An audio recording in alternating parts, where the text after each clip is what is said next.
Universal Orlando Resort is a popular location for locals and tourists from all over the world. It is home to 8 on-site hotels, and entertainment and shopping that are known as City Walk, and 3 theme parks, Islands of Adventure, Universal Studios, and Volcano Bay.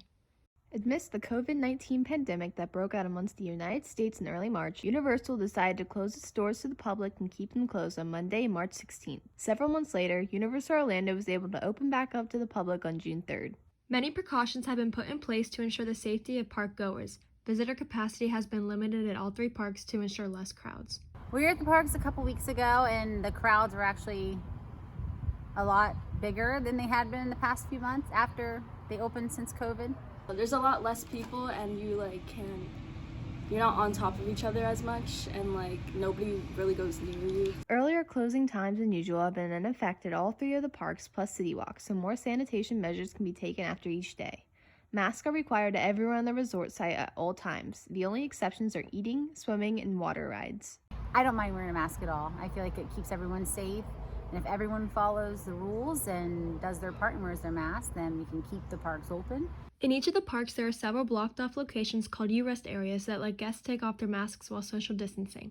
Temperature checks are required entering any Universal Orlando facility. Social distancing is in effect in all lines and all seating and dining arrangements throughout the resort. Markers are placed all over the ground for instruction. They have hand sanitizer stations throughout the park, and then right before on rides, they will give everyone hand sanitizer that you're required to have to go on the ride. Seating on all rides and attractions has been altered and limited to accommodate social distancing regulations. Certain park attractions are only available to those who reserve a specific time slot on the Universal app in order to prevent crowded lines.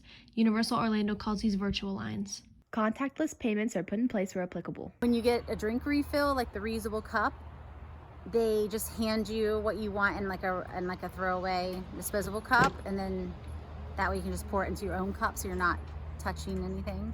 It felt pretty safe, and I definitely want to go again, and it didn't feel like I got corona. COVID has affected a lot more than just the safety of park guests. Rides such as the Fast and Furious and Storm Force Acceleration, along with several others, have been temporarily shut down in recent weeks. Halloween Horror Nights has been canceled for the 2020 season. Universal Orlando's 4th park, Epic Universe, which was announced over a year ago, has stopped land clearing and has been put on hold until further notice. Some good news though. The coaster that has been in construction in the Jurassic Park area of Islands of Adventure has just been announced by Universal Orlando as the Velocicoaster. It will open in the summer of 2021.